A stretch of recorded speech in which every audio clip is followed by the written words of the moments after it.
Ah, right on time. How was your journey? Good. I like your outfit today. Shall we? Have you been to this museum before? Well, you're in for a treat. They hold some great exhibits, and their displays are fantastic. I know I'm first and foremost a literature professor, but I do teach history as well. My favorite era?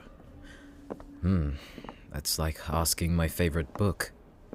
All histories have their moments, both highlights and stains of their past, and all of them are intricate, and they weave with others until you can't tell where one thread ends or another begins. Take the Rosetta Stone, for example.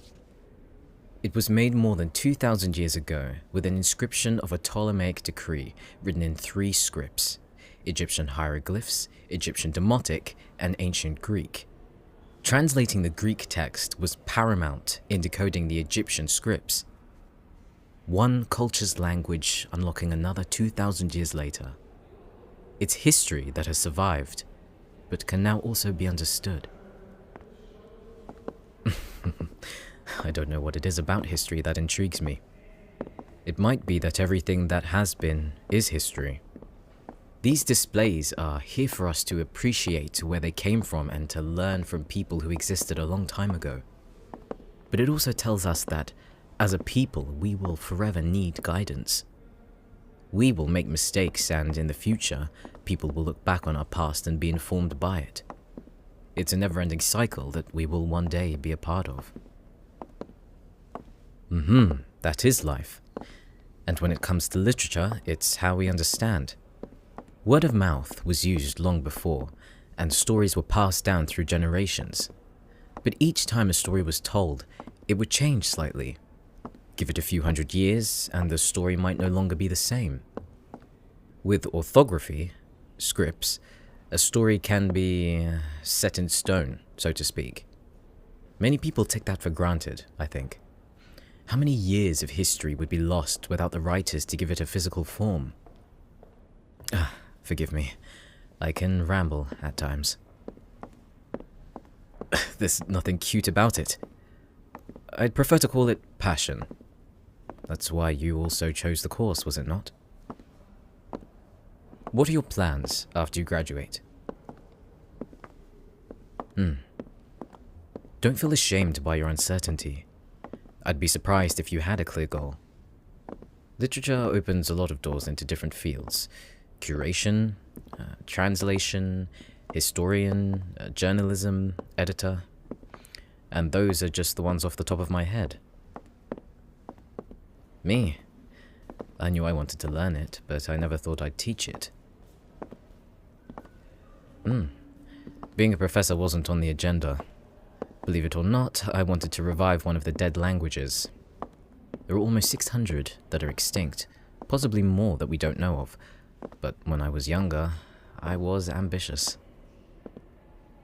I guess, in a way, you could say I wanted to be a literary archaeologist. I had planned to learn as many ancient languages as I could, but I took another path. I'd probably be off in some hot location digging through scrolls if I'd chased my dream. Come, I want to show you the new exhibit.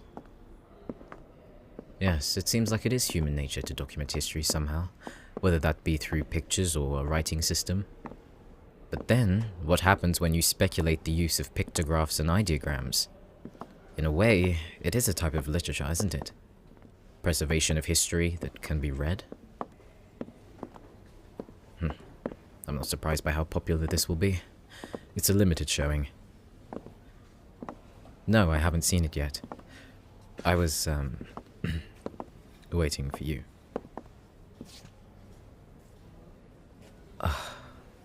My word. The Dead Sea Scrolls. Beautiful, isn't it? Speechless. This is only one of the scrolls. I think there are more than 900 manuscripts of either scrolls or fragments, all of which were found in 11 caves in the Judean desert. In one of them, it said the fragments were torn into 15,000 pieces. Here, come closer.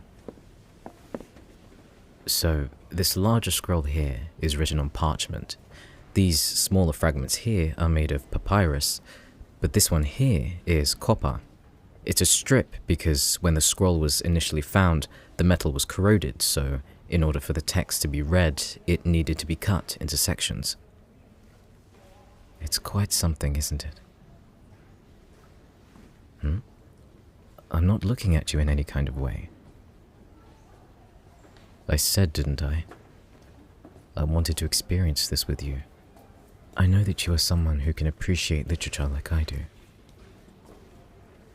If there's one thing that I know about you, it's that you have no trouble speaking your mind, and I can see in your eyes when you're passionate about something. That spark is one of the reasons why I became a professor. But when you have it, I'm entranced. I can speak freely here. Right now, I don't want you to think of me as a teacher. I'm not thinking of you as a student, but a potential partner who I can share my interests and thoughts with. Shall we get something to eat? We shouldn't have this conversation by the Dead Sea Scrolls.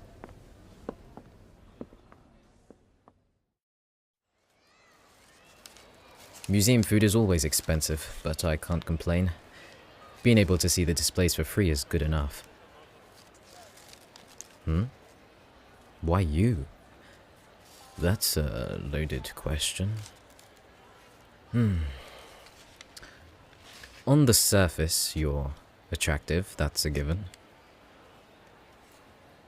Looks aren't everything, but they get my attention. What makes me linger is what's beneath the surface.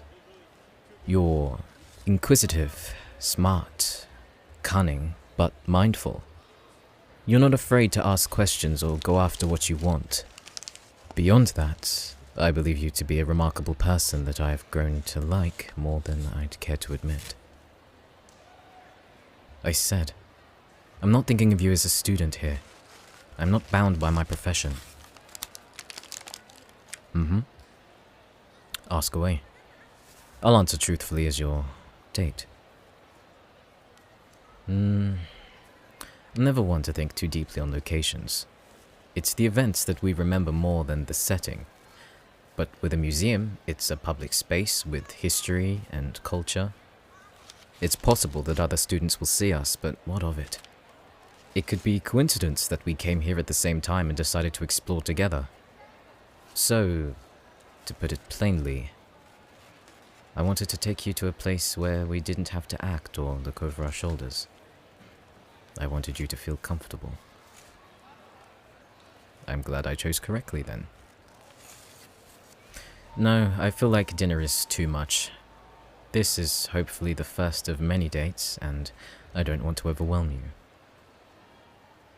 What? Did you think I'd be the type to do my own thing and pull you along without telling you anything? As much as spontaneity is good to have, it's better when there is a relationship first. Yes, that is what I want. And you? Well, if you'd said no, I'd be questioning all your actions up until now. I'm glad to know you no longer flirt with that friend. Besides, they seem to have moved on to someone else, so no harm done. It was a calculated move on your part, and it worked, though I'm ashamed to have fallen for it. Because I didn't realize how much I wanted you until I saw you with someone else. There's no one else I like, you don't need to worry. I only have eyes for you. I could say something much worse, like you being the most interesting piece of art in this museum or some such, but I won't stoop that low. I have standards. I'm glad I can be entertaining.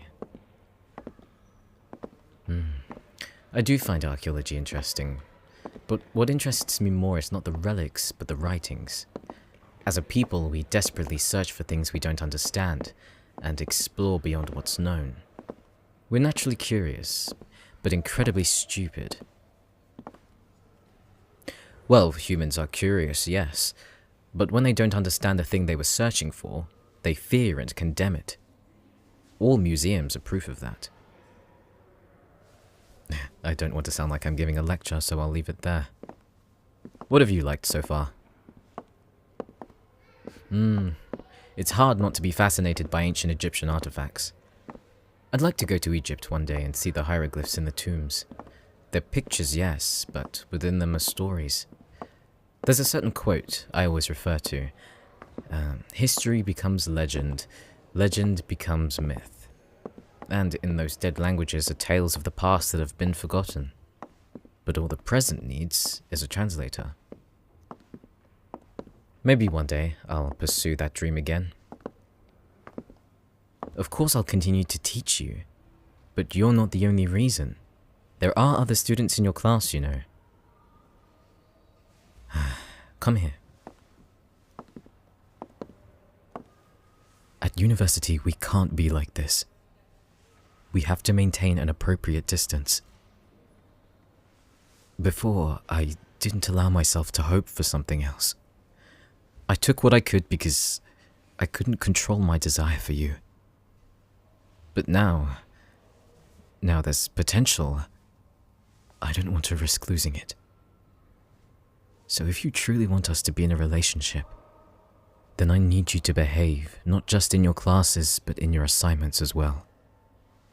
Can you do that for me? You're right. There isn't a rule about professors dating students. I personally talked to the headmaster, and she said the same thing, though she also told me to tread carefully because it can be scandalous. And I'd prefer seeing you as a student in class and a lover outside of it.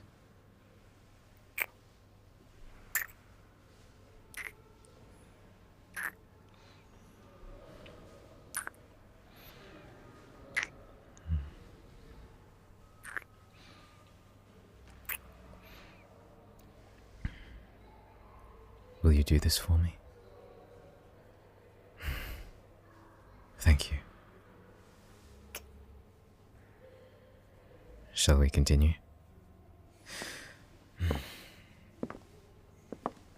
The oldest piece of literature? Good question. I know one of them is the Epic of Gilgamesh written in Sumerian that predates 2000 BC, and then there's also the Egyptian Book of the Dead. But those are existing sources that have been recovered. Think of probably thousands upon thousands of texts lost or destroyed like in the Library of Alexandria.